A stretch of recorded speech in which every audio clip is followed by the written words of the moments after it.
Salariat, freelancing, coaching, comment dire oui à l'abondance à travers tous ces changements. Bonjour à tous, je suis Clélia Isaac et aujourd'hui je reçois Marine Labarre pour nous parler de son parcours et de comment elle dit oui à l'abondance au quotidien. Bonjour Marine. Bonjour Clélia.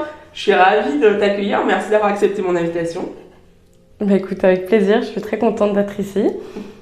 Yes, alors Marine c'est ma cousine, on a été élevés, nos mères sont sœurs donc on a grandi à distance mais ensemble.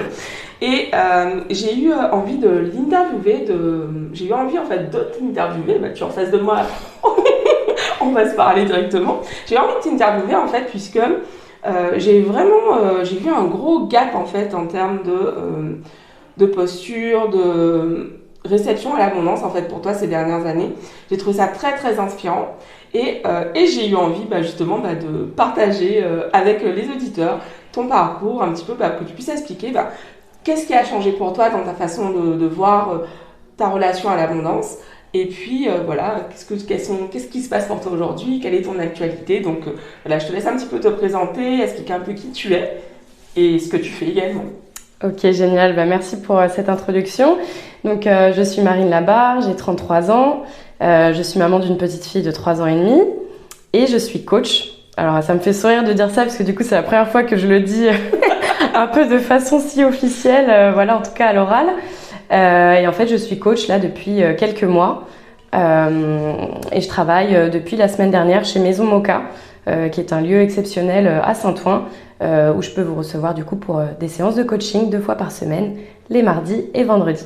D'accord. Et du coup, tu fais quel type de coaching ? Alors moi, je fais du coaching de vie. Je m'axe vraiment sur la mise en action de la personne et mon objectif aussi, c'est d'apporter beaucoup de clarté. Donc mon coaching, ça va être du coaching sur des prises de décision ou encore sur un plan d'action à mettre en œuvre et aussi et beaucoup sur tout ce qui va être avoir plus de clarté, notamment lorsqu'on a l'esprit embrouillé, on sait plus trop ce qu'on veut et voilà, moi je pars du principe que quand tu sais pas bien ce que tu veux, t'as du mal à l'avoir un peu dans tous les domaines, donc c'est hyper important de prendre le temps de se poser et forcément quand on a quelqu'un qui nous accompagne pour faire ça, ça aide et c'est plus simple. D'accord. Et du coup, c'est quoi un petit peu ton parcours ? Comment tu en es venue à devenir un coach ? Alors, moi à la base, déjà, j'ai fait un bac littéraire parce que j'aimais pas les maths, tout simplement. J'étais vraiment pas l'amie des chiffres. Et du coup, après mon bac littéraire, je savais pas bien quoi faire. Et finalement, je suis allée en fac de lettres et communication. J'ai pas trop accroché avec le principe de la fac, donc j'ai fait quelques mois et finalement j'ai vraiment senti que c'était pas quelque chose qui me correspondait et donc je suis allée vers un BTS négociation relations clients, donc pour apprendre à être commercial, et c'était un BTS en alternance et je trouvais ça vraiment génial de pouvoir commencer à travailler directement et tout en étant formée en allant à l'école et j'ai trouvé ça génial en fait de faire ce boulot qui est pour moi le boulot de base dans toute entreprise. Donc c'était vraiment hyper intéressant, hyper formateur de faire ça. Et suite à mon BTS, j'ai voulu continuer sur des études un peu plus longues et j'ai fait une école de commerce, Schema, et j'ai fait finalement mes 5 ans d'études en alternance, donc dans différentes sociétés, de la petite start-up jusqu'à une grosse société d'assurance par exemple. Mais voilà, ça m'a permis d'aller vraiment dans différents types de structures, aller aussi un petit peu dans l'associatif, qui est un milieu qui m'a beaucoup plu. Et voilà. D'accord. Donc en fait, finalement, tu as gagné ta vie assez jeune en fait, de ce que tu partages. Ouais, c'est ça. En fait, je suis partie chez mes parents à 19 ans et par ce BTS en alternance, avec des calculs qui étaient un petit peu faussés à l'époque sur la façon de gérer mon propre appartement et les dépenses associées à tout ça. Mais à l'époque, je crois que je gagnais 900 € par mois. Alors forcément, quand on passe de 0 à 900, en fait, on a l'impression qu'on peut faire beaucoup de choses avec 900 € par mois. Mais voilà, je me suis rendu compte que ça partait vite.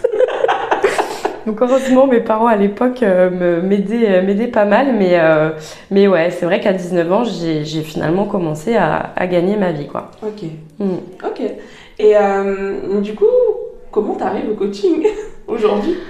Alors le coaching, donc une fois que j'avais fini mes études, j'ai travaillé dans l'informatique. J'étais consultante en fait en système d'information, donc autrement dit chef de projet dans l'informatique. Et voilà, j'ai fait ça en fait pendant plusieurs années, pendant 8 ans. Voilà, je changeais d'entreprise à peu près tous les 2 ans maximum. Okay. Voilà, donc beaucoup de... C'était dû à quoi justement le fait de changer aussi souvent? Alors en fait, moi je suis quelqu'un qui s'ennuie très vite et changer d'entreprise, ça me permettait voilà, à chaque fois d'être propulsée dans différents environnements et de m'enrichir des gens que je pouvais rencontrer ou voilà, enfin tout simplement de mon environnement en fait. Et c'était une façon aussi pour moi de me renouveler. Donc voilà, et en fait petit à petit, donc j'avais découvert, comme je disais tout à l'heure, l'associatif en alternance. Et c'est un milieu que j'ai voulu rejoindre par la suite. Donc je suis retournée travailler dans une association, mais voilà, cette fois-ci en tant que chef de projet informatique. Et en fait, petit à petit, faire ça me permettait de me rapprocher de l'humain et de faire quelque chose finalement qui avait du sens pour moi. Donc c'est comme ça que je me rapprochais petit à petit de ça, sachant que dans ma tête, il y a toujours eu un secteur qui m'attire, c'est le secteur de la santé. Okay. Et donc, mon dernier emploi en tant que salarié, finalement, c'était dans le secteur de la santé, une fondation qui fait de l'hospitalisation à domicile. Et en fait, quelque part, en allant dans cette boîte-là, j'avais j'avais atteint presque un but finalement. Le but qui était pour moi de travailler dans la santé et c'était un peu mon goal de toujours en fait.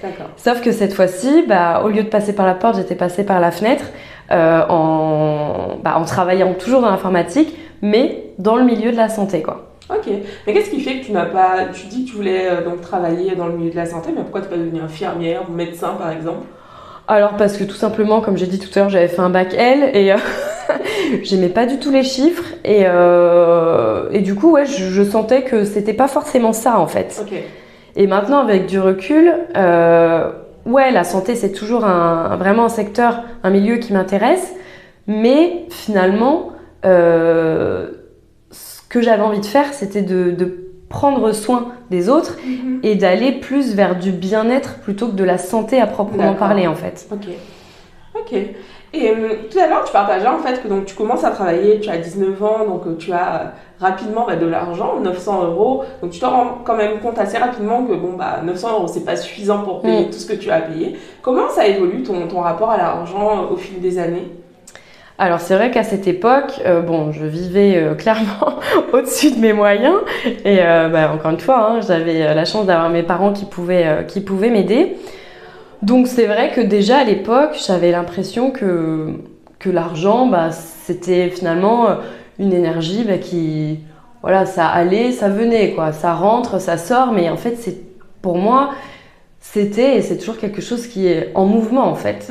C'est pas quelque chose de figé, c'est pas parce que aujourd'hui t'as pas d'argent ou tu penses que t'en as pas assez que demain ce sera la même chose en fait. Ok. Tu vois? Tu avais déjà en fait cette notion aussi jeune? Oui, parce que forcément, quand j'en avais plus, mes parents pouvaient m'en donner, donc j'avais cette chance-là. Okay. Et donc du coup, je me disais, ok, je peux dépenser, faire les trucs que j'ai envie de faire et c'est pas grave. Bon, on est d'accord qu'avec du recul, c'était pas forcément très responsable. Bon, j'avais que 19 ans, mais ouais, je pense que quelque part dans ma tête, ça m'a mis ça. Ouais, ça m'a un peu appris ça. Ok. Bon, même si sur le moment, en y repensant, c'était peut-être un peu abusé, mais voilà, ça a eu ce bénéfice-là de me faire croire que l'argent, ouais, comme je disais, ça va, ça vient, quoi. D'accord. Ok. Et aujourd'hui, donc, tu as ton compte, tu es entrepreneur. Comment ça s'est passé cette transition du salariat vers l'entrepreneuriat, justement? Alors, en fait, après mon dernier emploi en tant que chef de projet informatique dans la santé, Bah en fait, en discutant voilà, avec mon entourage, je me suis rendu compte que c'était totalement possible pour moi d'être à mon compte, d'être en freelance. J'avais, et voilà, toujours dans ma tête, ces envies d'être dans le bien-être, etc. J'avais d'autres idées à l'époque, mais en fait, je voyais pas vraiment comment ça allait être accessible pour moi. Ok. Puisque du coup, je me disais que j'avais besoin de sécurité et que finalement j'en avais toujours eu, puisque depuis mes 19 ans, entre les alternances que j'ai pu faire, puis mes différents emplois, finalement j'ai toujours travaillé et j'ai toujours été en CDI, et donc j'avais l'impression d'avoir besoin d'être en CDI pour me sentir en sécurité par rapport, en sécurité financière, quoi. Okay. Et en fait, en discutant autour de moi, j'ai rencontré plusieurs personnes qui m'ont raconté un peu leur parcours et leur façon de procéder. Et du coup, c'est en discutant avec mon cousin Adrien qui m'a expliqué la façon dont lui a basculé vers l'entrepreneuriat, que là, je me suis dit qu'en fait, c'était carrément possible pour moi de le faire. Ok. Et ça t'a pris combien de temps de faire cette transition ? Ça a été quoi le déclic vraiment ? Parce que c'est une chose de se dire, ok, j'ai ces possibilités, mais pour beaucoup de personnes, en fait, ça reste une idée. Qu'est-ce qui fait que toi, tu es passée à l'action ? Et en fait, si je réfléchis, je pense que ça a pris peut-être 6 mois, tu vois, où c'était un petit peu dans ma tête et où je me disais, ouais, pourquoi pas, mais bon, et je pense que j'avais un peu peur aussi. Et finalement, le fait que donc Adrien m'explique précisément la marche à suivre, déjà ça me rassurait parce que je me disais, lui il a fait, c'est ok, donc moi aussi je peux le faire et ce sera ok. Et en fait, je crois que le déclic, c'était une conversation en plus avec toi où tu m'as dit mais ouais meuf, tu pourrais carrément faire ça et tout ça. Et en fait, c'est con, mais ouais, c'est ce jour-là où je me suis dit ouais, en fait, t'as déjà toutes les infos pratico-pratiques, fais-le quoi. Et en fait, donc ce que j'ai fait, c'est que j'ai fait une rupture co avec mon dernier employeur, ce qui m'a permis d'avoir droit au chômage en fait pendant 2 ans et du coup de me lancer dans l'entrepreneuriat. Et là où j'ai retrouvé la sécurité dont j'avais besoin, c'est que je me lançais dans l'inconnu finalement parce que j'ai créé quand même une société, mais de l'autre côté, j'ai créé cette société mais dans un secteur d'activité que je connais déjà et que je maîtrise déjà en fait. Donc si tu veux, c'était une sortie de piste mais à mon niveau que je trouvais modéré quoi. Tu vois, j'ai pas eu l'impression de sauter comme ça sans filet quoi. Ouais. Ok, d'accord. Et comment ça s'est passé alors du coup ces débuts en tant que freelance ?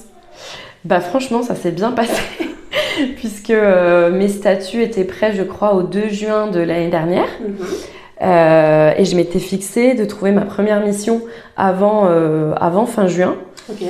Et donc j'ai trouvé mon premier client mi-juin et j'ai commencé, je crois qu'on était le 28 juin, quelque chose comme ça. D'accord, j'adore. Donc super bien quoi. Qu'est-ce qui fait, c'est quoi ton état d'esprit quand tu démarres tes recherches pour trouver ce premier client ? Dans quel état d'esprit tu es à ce moment-là ? Je me mets vraiment en mode je veux que ça démarre maintenant quoi. On est début juin et je me dis moi c'est mort, j'ai pas envie de démarrer dans quelques mois, je vais démarrer ce mois-ci quoi. Donc je suis en mode hyper déter, je m'inscris dans plein de cabinets différents, tu vois, qui mettent en relation les clients et les freelances et j'essaie tout quoi. Et d'ailleurs la plateforme sur laquelle j'ai trouvé mon client, c'est une plateforme sur laquelle j'avais pas prévu de m'inscrire à la base. Mais en fait, dans mes démarches, je me suis dit, ok, faut être partout, ça te coûte rien de t'inscrire, inscris-toi, tu vois. Et finalement, c'est comme ça que j'ai trouvé mon premier client. Donc voilà, mon état d'esprit, c'est en mode, je vais tout tuer, quoi. Je veux vraiment, hyper motivée et hyper à fond dans ce que je fais, hyper investie, hyper engagée, et ouais, à fond les ballons, quoi. Ok. Et comment tu négocies en fait tes revenus, tes premières factures, ton premier devis, comment tu gères ça en fait ? Est-ce que c'est facile pour toi ? Est-ce que tu es très au clair sur ce que tu veux comme rémunération ? Comment tu abordes ça en fait ? J'étais très au clair sur ce que je voulais, donc c'était très carré pour moi dans ma tête, et du coup, d'autant plus que mon premier client, je l'ai eu comment dire, on n'avait pas vraiment d'intermédiaire en fait. Et c'est une personne qui essayait de négocier et de rogner un peu sur tout. Donc c'était pas évident ces premières négociations parce que je sentais vraiment qu'il insistait et qu'il voulait essayer d'obtenir, il voulait obtenir quelque chose de moi que j'avais pas envie de lui donner. Donc c'est vrai que j'étais pas forcément à l'aise, c'était pas forcément confortable. Mais vu que j'étais sûre de ce que je voulais, j'ai réussi à tenir et à rester en fait un peu sur mes engagements, tout en essayant de faire preuve de souplesse, voilà, pour lui montrer que quand même j'étais pas complètement fermée à ce qu'il pouvait proposer, mais voilà. Ok.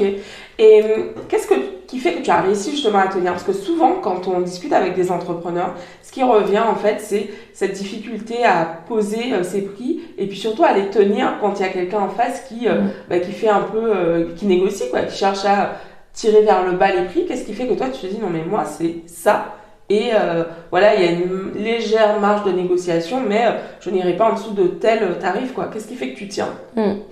Ce qui fait que je tiens, le coaching, parce que j'avais été coachée avant et du coup, j'avais beaucoup de clarté sur un peu tous les sujets qui me préoccupaient à ce moment-là. Et en fait, j'avais la vision de ce que je voulais, quoi. Okay. Et j'avais, je pense à l'époque aussi, peut-être listé un peu mon client idéal, mes conditions de travail idéales et mon prix idéal en fait, tout simplement. Et donc après, comme je disais tout à l'heure, j'étais commerciale aussi avant, donc peut-être que d'avoir ces compétences-là, même si elles étaient déjà un peu loin, mais peut-être que ça m'a aidé aussi dans les négociations à garder un peu le cap, quoi. Ok, donc finalement pour toi cette transition elle se passe, elle est challengeante puisque ça reste un gros changement dans une vie, mais finalement tu décroches assez rapidement ton premier client, tu négocies un tarif, une tarification en tout cas qui est juste pour toi. Et du coup qu'est-ce que ça donne en fait de ce passage de salarié à entrepreneur en termes de thunes, quoi? Eh ben c'était assez ouf parce qu'en fait je me suis rendu compte que en 5 jours, j'arrivais à faire le salaire mensuel que j'avais avant en tant que salarié. Donc, alors après évidemment, il y a des taxes, hein, on est en France. Mais en fait, juste te lever le matin et te dire c'est une journée à temps versus le tarif que je pouvais avoir avant en tant que salarié. C'est clair qu'en fait, c'est pas la même motivation, quoi. Et là, tu sais que t'as ton entreprise, c'est toi qui finalement décide de ce que tu veux, de tes conditions de travail, de tout en fait. Et là, tu vois, ce premier client, par exemple, c'était pas mal pour une mise dans le bain parce que je travaillais, je crois, 2 jours par semaine à peu près. Donc c'était pas mal pour un début, surtout que c'était la période estivale et tout. J'avais pas non plus forcément envie de me mettre à travailler tout le temps. Je voulais profiter de mes vacances et tout ça. Et en fait, quand je disais tout à l'heure que j'avais un peu listé ce que je voulais chez un client, un peu imaginé tout ça, finalement, mon client idéal, je l'ai trouvé au mois de septembre, tu vois. Okay. Je l'ai trouvé au mois de septembre et j'avais, on parlait de négociation tout à l'heure, j'avais quelque chose sur le fait, je voulais vraiment pas lâcher, c'était que je voulais travailler 4 jours par semaine et pas 5 jours, comme c'est beaucoup recherché dans ce milieu-là. Et en fait, le client que j'ai trouvé en septembre, lui voulait absolument, en tout cas à la base, il avait annoncé qu'il voulait quelqu'un 5 jours par semaine. Et moi, c'était encore une fois très clair et aussi, vu que j'avais fait des séances de coaching, j'étais très très au clair sur ce que je voulais, sur ce que je voulais pas. Et en fait, j'ai osé demander et dire, ok, c'est cool, au niveau des conditions, on est raccord, tout ça, le tarif, on est raccord, mais est-ce que c'est possible que je bosse pas le lundi, quoi. Et ça a été accepté. Donc, tu vois, c'est à chaque fois une question de, comme tu disais tout à l'heure, ce sur quoi tu es prêt à rogner ou pas. Et c'est aussi oser demander, en fait. Parce que quelquefois, on pourrait obtenir plus de choses et avoir plus d'abondance, mais finalement, on n'ose pas forcément demander. Et du coup, on n'obtient pas ce qu'on veut pour de vrai, quoi.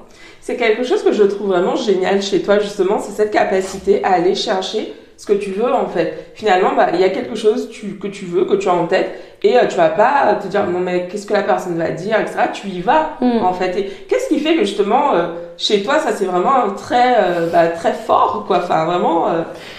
Ouais, effectivement, beaucoup d'audace. Quelquefois peut-être un peu trop, je sais pas, mais en tout cas, voilà, hein, comme tu dis, c'est un trait qui me définit beaucoup. Je sais pas, en fait, moi je pars du principe que si tu me demandes un truc et que j'ai pas envie de le faire ou que je suis pas d'accord ou machin, en fait, je pars du principe que je vais te dire non. Et du coup, je pars du principe que c'est comme ça pour tout le monde. Bon, apparemment, non. Il y a des gens qui osent pas dire non, ou il y a des gens qui osent pas dire que il y a des situations qui les mettent pas à l'aise, etc. Mais du coup, vu que moi, ma façon de fonctionner, c'est ça, j'ai pas de mal, en fait, à aller demander aux autres quelque chose ou un service ou autre. Et maintenant, c'est vrai que j'essaie d'un peu plus annoncer les choses en mode si t'es pas à l'aise, c'est machin, sens-toi libre de me dire non parce que voilà, mon objectif quand je demande quelque chose à quelqu'un, c'est pas non plus d'aller le coincer et de le mettre dans un traquenard et tout ça parce que tout le monde fonctionne pas comme moi, mais ouais, je trouve ça cool en fait de demander ce que tu veux vraiment plutôt que voilà, de demander un truc où finalement c'était pas vraiment ton souhait profond, quoi, tu vois. Ok. Donc, pour toi, finalement, c'est vraiment demander et vous recevrez, quoi. Ouais, c'est ça. Clairement, c'est ça, ouais. Ton adage. Ok. Et tu nous partageais tout à l'heure le fait que, tu trouvais ça assez fou de te dire qu'en 5 jours, tu gagnais ce que tu gagnais en un mois, finalement. Qu'est-ce qui se passe dans ta tête à ce moment-là quand tu reçois le paiement de ta première facture ? Franchement, j'étais super contente, quoi. J'étais super, super contente. Et en fait, je me suis dit, mais c'est facile d'aller chercher de l'argent, quoi. Tu vois, j'ai vraiment eu un truc dans ma tête où je me suis dit, ok, bon, ça y est, je suis indépendante, j'ai ma boîte. Et en fait, ça y est, quoi. J'ai passé, et pour moi, j'avais vraiment passé un cap de ouf, en fait. Et un truc que je m'autorisais pas forcément avant. Mais parce qu'en fait, avant, je pense que j'étais pas prête. J'étais pas prête pour ça. Je pense qu'à l'époque, j'étais peut-être pas aussi mature que maintenant. Et ouais, j'étais pas prête, quoi. Mais là, quand j'ai reçu le paiement de ma première facture et tout ça, ouais, j'ai senti effectivement que je passais un step, tu vois. Okay. J'arrivais en fait au step suivant, quoi. Quand tu dis que tu n'étais pas prête pour l'entrepreneuriat ? C'est même pas que l'entrepreneuriat. Je pense que j'étais pas prête. Pas prête pour découvrir en fait ce monde où finalement tu reçois beaucoup d'argent et en fait où tu te rends compte que t'es pas obligé de travailler jour et nuit pour gagner énormément d'argent en fait. Et je pense que c'est ça. Il y avait pas être prête pour ça et pas être prête aussi pour quitter ma soi-disant entre guillemets sécurité. C'est un mélange un peu de tout ça, quoi. Ok. C'est super fort ce que tu dis parce que travailler dur et gagner beaucoup d'argent, on le voit sur tellement de plateformes sur les réseaux sociaux, etc. Le no pain, no gain, ce genre de choses. Qu'est-ce que tu dirais justement à quelqu'un qui est à fond justement là-dedans, qui se dit je dois cravacher jour et nuit pour gagner de l'argent. Comment tu aiderais quelqu'un qui a changé justement son regard là-dessus ? Déjà que je lui dirais que c'est pas vrai et que en fait quand t'as un boulot qui te plaît, même quand tu travailles, en fait tu kiffes, donc déjà ça. Et ça je le dis plus par rapport à mon boulot actuel que par rapport à quand j'étais chef de projet informatique, même si encore une fois j'ai très bien vécu l'entrepreneuriat sous cet angle-là. Mais qu'est-ce que je dirais aussi à cette personne ? Qu'en fait, il faut qu'elle trouve un peu sa zone de génie, tu vois, parce que finalement, on a tous notre zone de génie, et quand t'es pas à ta place, tu peux avoir l'impression que c'est difficile pour plein de choses, en fait. Alors que quand, finalement, t'es aligné dans ce que tu fais, dans ta vie, dans l'environnement dans lequel tu évolues, t'es aligné aussi avec les gens qui t'entourent. Enfin, voilà, quand toutes les planètes sont alignées, finalement, tout devient plus simple, en fait. Et donc, cette histoire de travailler plus pour gagner plus, en fait, non, quoi. Et encore une fois, on n'a qu'une vie, c'est pour travailler, en fait, H24 et avoir l'impression qu'on enfin voilà, qu'on n'est pas bien et tout, enfin, ça sert à rien quoi. On n'est pas venu là pour souffrir quoi. Bon, moi je suis pas née pour souffrir perso, voilà. Ok. Et est-ce qu'autour de toi justement tu as vu que le fait de passer du salariat, tu vois, de quitter ce que tu disais, parce que tu n'étais pas prête à découvrir ce monde dans lequel on peut gagner beaucoup d'argent finalement sans trimer, quel effet ça a eu? Pas sans trimer. Sans s'épuiser? Ah, j'ai entendu sans trimer, pardon. Oui, je dis sans trimer. Mais trimer pour moi dans le sens, se tuer à la tâche. Ah oui, d'accord, ok. Tu vois, pour moi c'est ça, trimer, c'est bien sûr il y a du travail, enfin on est d'accord. Donc tu n'es pas resté, t'as pas secoué un arbre et l'argent est tombé. Tu as travaillé bien sûr, mais ici on n'est pas dans l'idée de s'épuiser à la tâche en fait, c'est ce que tu dis. Quel impact ça a eu autour de toi? Est-ce que ça a eu un impact et si oui, lequel?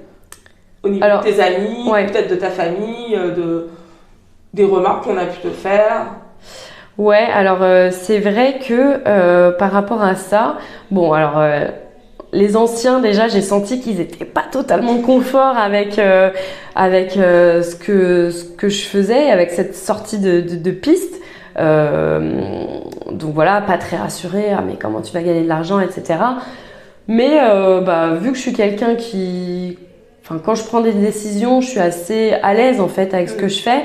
Je pense que ça s'est senti aussi, et autour de moi j'ai pas eu, tu vois, de réaction spécialement ouf quoi, tu vois. Donc ouais. Ok. Et est-ce que tu as partagé autour de toi combien tu gagnes? Comment tu t'es sentie justement au moment de partager combien tu gagnes autour de toi? Enfin, tu vois, t'as pas besoin de nous dire combien tu gagnes ici sur l'audience, mais sur le podcast. Mais comment ça s'est passé pour toi justement? D'annoncer à tes proches, voilà, je passais de temps à temps. Qu'est-ce que tu as eu comme retour en face? Alors, plusieurs retours. On sent... alors, les personnes qui travaillent dans le milieu de l'informatique et tout ça étaient pas forcément choquées parce que déjà, en fait, même sans être indépendant, on est quand même sur des hauts salaires. Okay. Donc, bon... Ces personnes-là n'ont pas forcément été choquées, même si quelquefois il pouvait y avoir des réactions où tu sentais que c'est des personnes qui auraient envie de le faire et qui osent pas. Et puis c'est putain, ah ouais, tout ça quoi, genre qui était un peu plus sur le cul qu'autre chose. Et sinon les personnes pas du tout dans le milieu de l'informatique, j'ai eu plein de réactions plutôt choquées en fait, de se dire quoi? Ah ouais, mais en une journée tu peux gagner tant, mais en fait c'est ouf. Bah ouais, c'est ouf en fait. C'est ouf, et en plus je suis persuadée qu'il y a plein d'autres secteurs d'activité où ça peut être le cas quoi. Mais devenir indépendant, voilà, tu peux, enfin, faut oser et avoir envie de le faire en fait, tu vois. Ok. Donc finalement c'était des réactions plutôt positives. Ouais, plutôt positives. Ok. Mais quelquefois beaucoup d'étonnement ou le choc quoi. Tu vois. Mais oui, plutôt des réactions positives. Ok, ok, super. Qu'est-ce que tu t'autorises aujourd'hui que tu ne t'autorisais pas avant en tant que salarié? Peut-être avec ton argent, des choses que tu fais aujourd'hui, que tu t'offres aujourd'hui, que tu ne t'offrais pas forcément parce que tu gagnais moins d'argent, mais juste parce que pour toi, tu avais certaines barrières dans ta tête. Peut-être, est-ce qu'il y a des choses auxquelles tu penses? Alors au début quand tu disais, parce que là à la fin de ta question c'est plus sur qu'est-ce que je m'offre, oui non en fait c'est lié. J'allais dire déjà je m'offre plus de temps. Je m'offre plus de temps. Il y a des jours j'avais prévu de faire plein de choses et finalement je suis fatiguée ou on me propose d'aller faire une sortie ou autre, et en fait c'est quelque chose que j'accepte facilement, et je peux très bien passer une journée aussi à rien faire, et je le fais avec plaisir quoi. Sans culpabiliser, et voilà, alors qu'avant tu devais poser une journée de congé, déjà le concept, tu dois demander l'autorisation à ton employeur pour avoir du temps pour toi, et voilà, je veux dire, et tu dois prévenir à l'avance, mais en fait les journées où tu as moins d'énergie, ou pour X raisons t'es tracassé, etc., et où t'as pas forcément envie de bosser, en fait c'est pas forcément des journées où t'as prévu quoi d'être dans cet état. Donc ouais, déjà je dirais que je m'offre plus de temps pour moi, et en fait pour mon bien-être psychologique et mon bien-être aussi physique, et pour mon énergie en général, quoi. Ok. Donc déjà, c'est une première chose. Après, je pense aussi que depuis, j'essaie de prendre plus soin de moi. Tu vois, par exemple, d'aller plus régulièrement me faire masser. Enfin, en fait, accepter d'être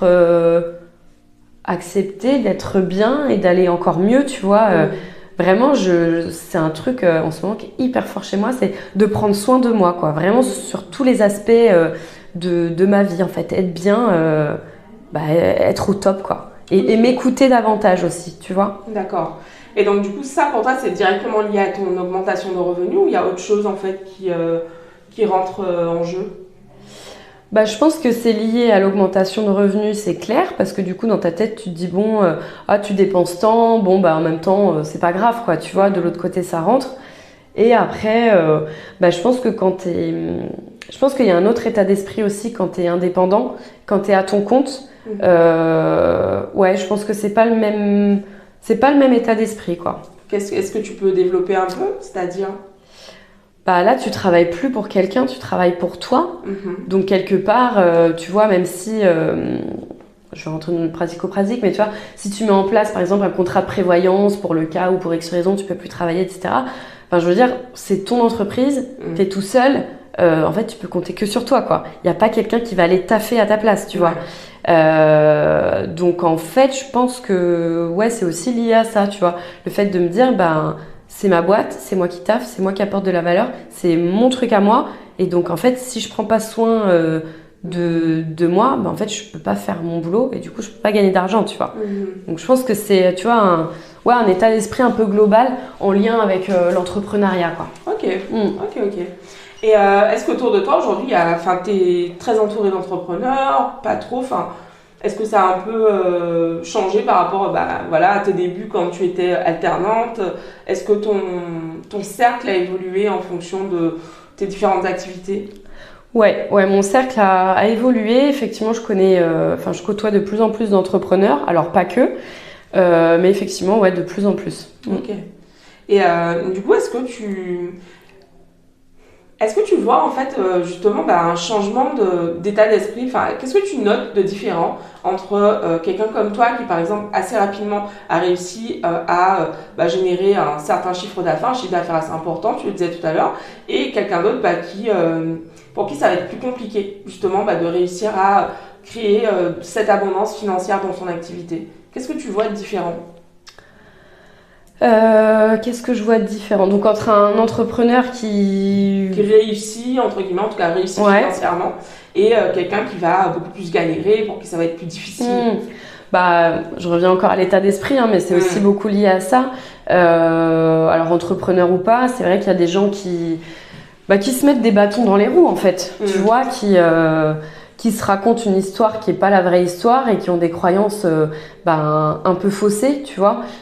Qui vont avoir l'impression que déjà l'administratif c'est difficile, que je suis dans une situation difficile, c'est compliqué, je pourrais faire ça, mais tu vois, des personnes qui vont se trouver des excuses. Alors oui, c'est sûr que si on veut se trouver des excuses, on en trouvera toujours, et je dis pas que je m'en trouve jamais, clairement. Il y a plein de choses sur lesquelles je peux procrastiner et des choses que j'ai pas envie de faire, mais en fait quand c'est ça, je sais identifier la vraie raison de pourquoi j'ai pas envie.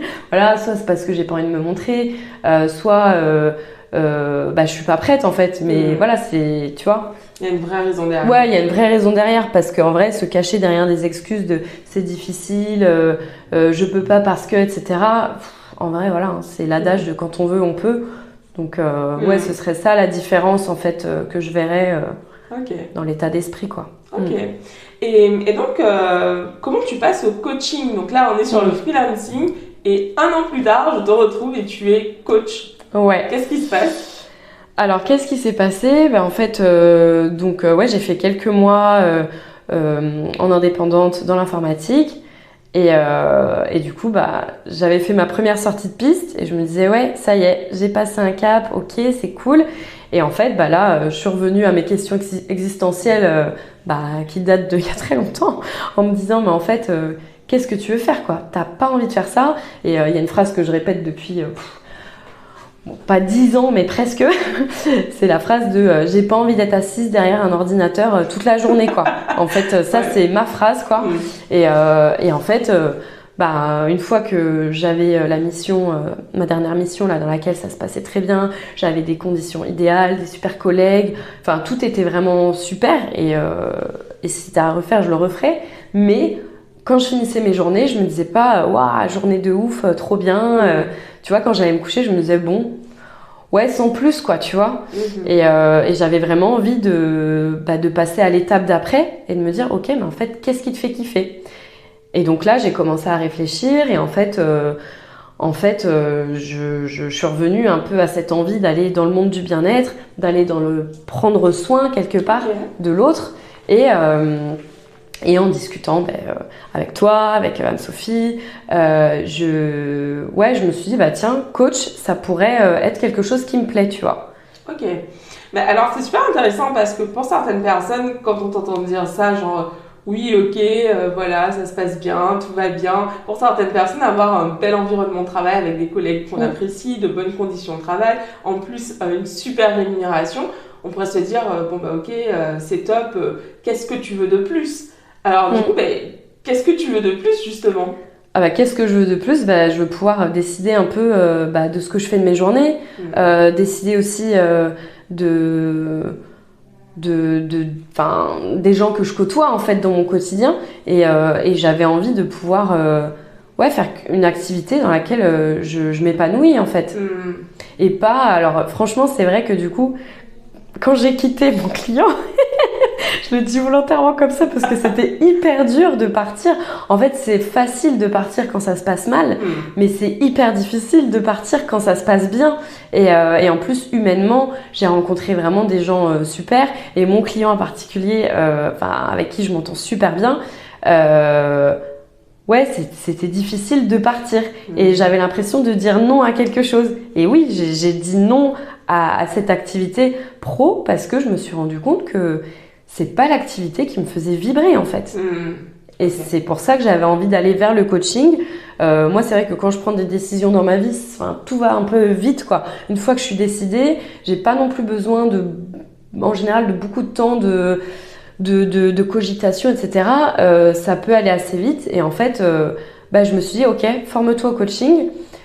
Si c'est ça, tant mieux. Si c'est pas ça, c'est pas grave.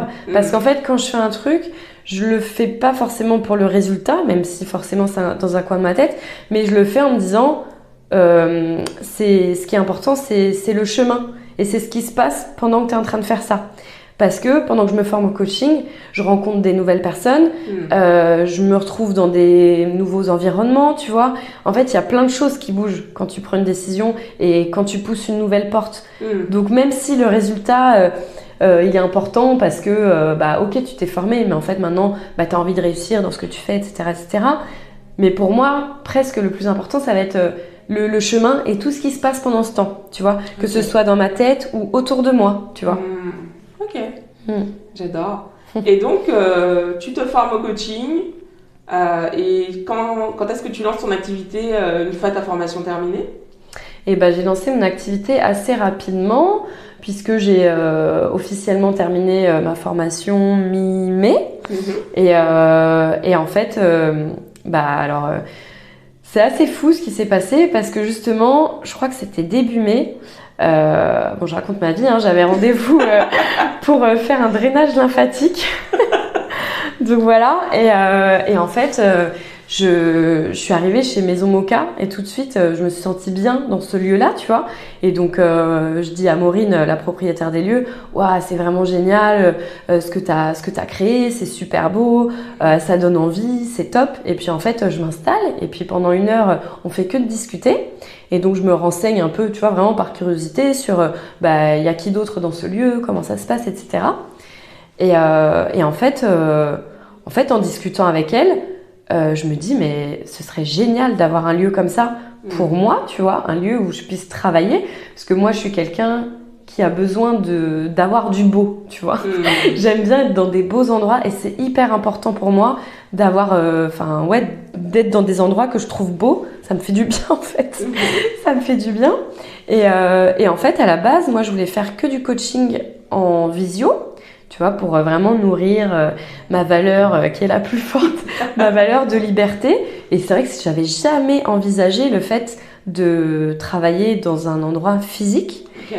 Et en fait, quand j'ai discuté avec Maureen et quand j'ai vu ce lieu dinguissime, en fait, je me suis laissée surprendre, tu vois. Je me suis vraiment laissée surprendre par la vie et par les opportunités. Et en plus, quand elle m'a dit, mais du coup, toi, tu veux faire que de la visio? Moi, j'étais à fond dans mon truc, hein. Je dis oui, oui, je vais faire que de la visio.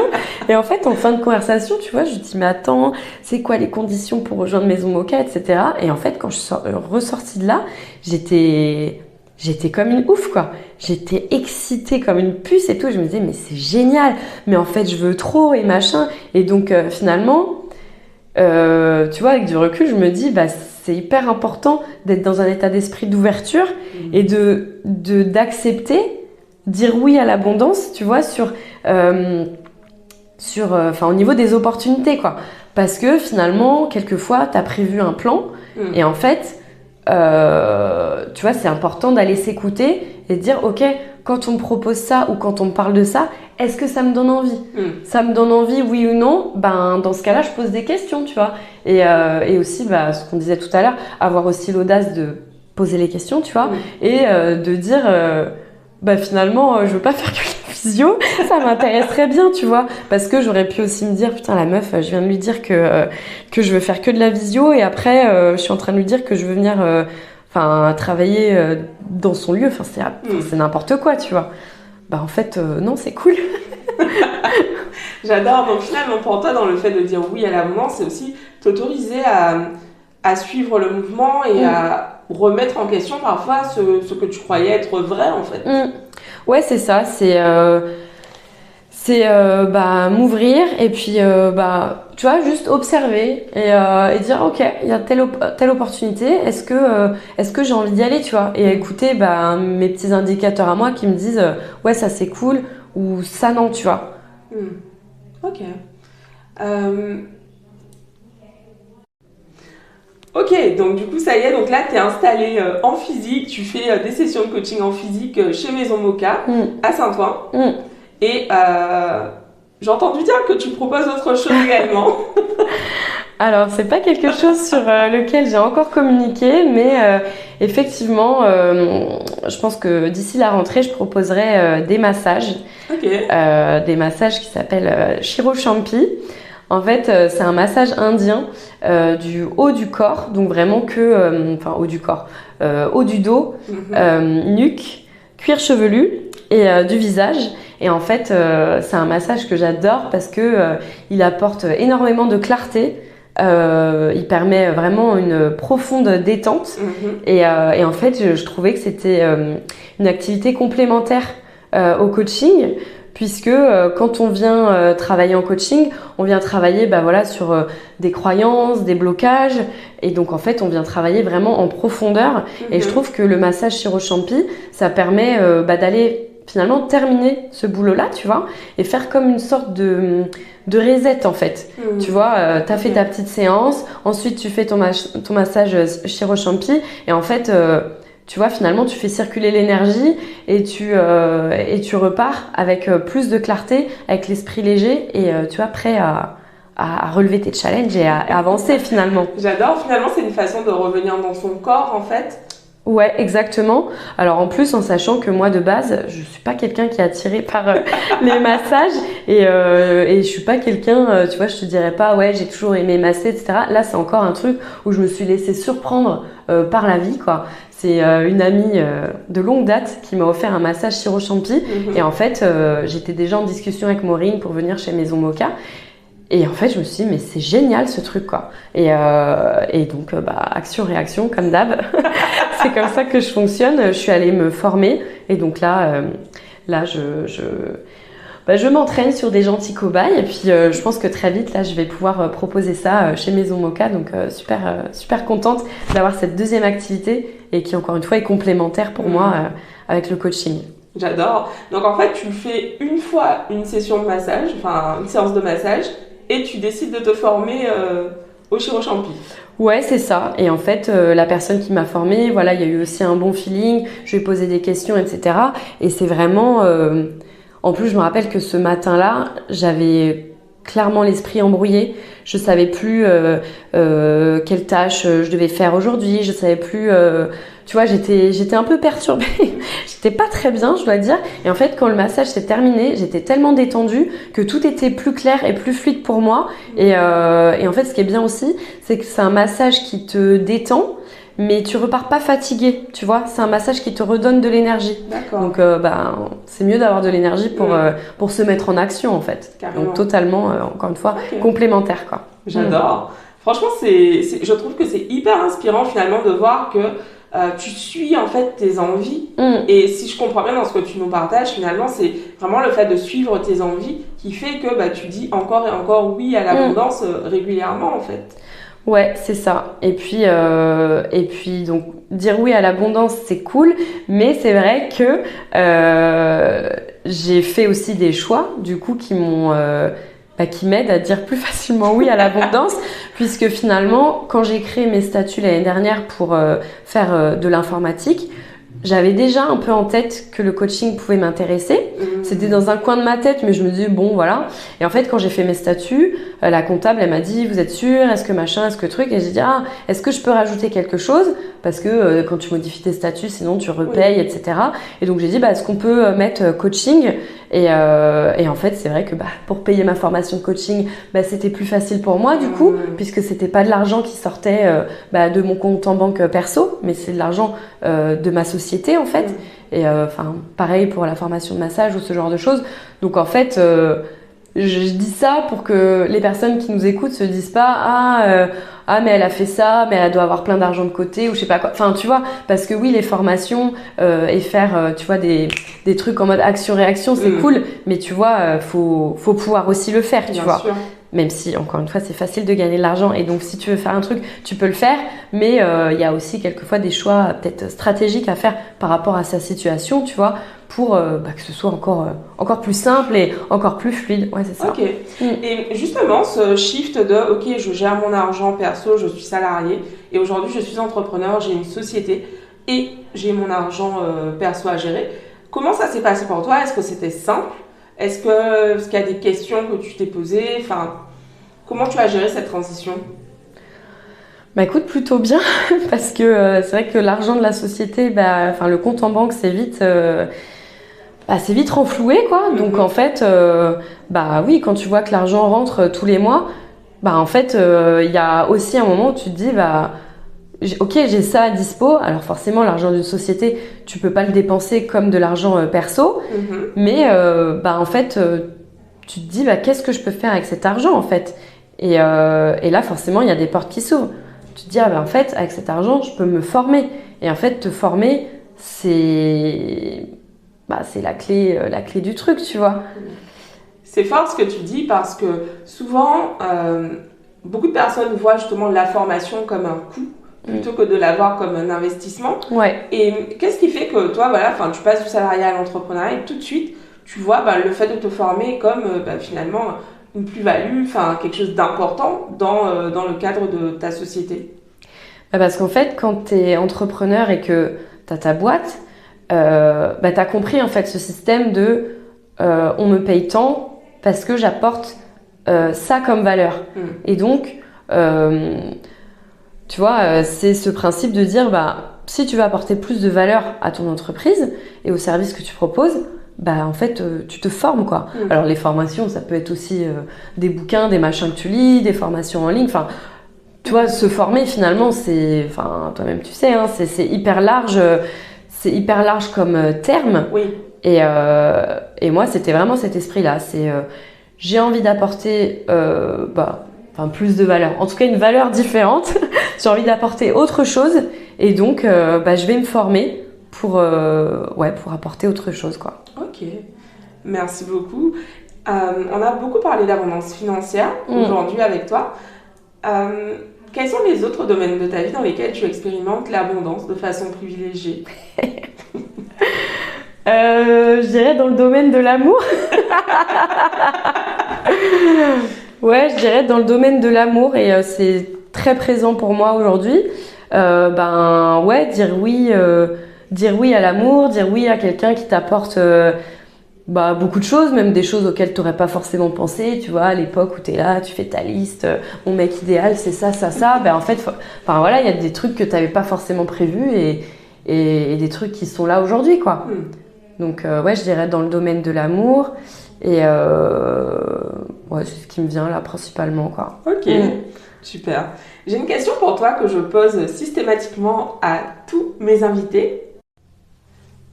La fameuse question, si tout est possible, quel est ton souhait pour le monde à propos de l'abondance? Eh ben, mon souhait pour le monde, ce serait que chaque personne prenne finalement sa ou ses responsabilités et en fait se câble en mode ouais, tout est possible, quoi.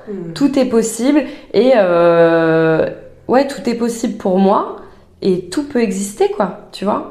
Et ouais, ce serait vraiment ça, que chaque personne s'autorise à prendre sa place, tu vois, et à dire oui à l'abondance sur les différents sujets qu'on peut avoir, tu vois, chacun dans notre spectre, tu vois. Ok, merci beaucoup Marine. Quelle est ton actualité? Où est-ce qu'on peut te retrouver? Voilà, si on veut en savoir plus sur toi, où te trouver, te contacter? Alors, écoutez, vous pouvez me trouver donc chez Maison Moka à Saint-Ouen. Vous pouvez me retrouver sur Instagram. Mon compte, c'est Marine Labarre. Voilà, donc comme je disais tout à l'heure, je fais du coaching chez Maison Moka le mardi et le vendredi. Et si vous êtes intéressé de tester le Chirochampi, rendez-vous donc à la rentrée en septembre 2023, donc chez Maison Moka, pour tester ce massage incroyable. C'est génial. Écoute, merci beaucoup d'avoir accepté mon invitation. Franchement, c'était un épisode hyper riche et j'ai hâte de le faire écouter aux auditeurs. Voilà, merci pour ta présence. Merci à toi pour l'invitation. Merci beaucoup. Avec plaisir. Yes, je suis ravie d'avoir reçu Marine aujourd'hui pour cet épisode. Je vous dis à très vite. On se retrouve la semaine prochaine avec encore une nouvelle invitée. D'ici là, je vous laisse prendre toutes les informations dont vous avez besoin à propos de Marine dans la description autour de l'épisode. Et puis pour ceux et celles d'entre vous qui veulent commencer à travailler sur leurs croyances, à les identifier, je vous invite à télécharger le guide des 10 mantras de la confiance en soi. Vous avez également accès à la méditation pour votre business prospère. Tout ça, c'est disponible pour vous gratuitement dans la description. Je vous embrasse, à la semaine prochaine, bye bye.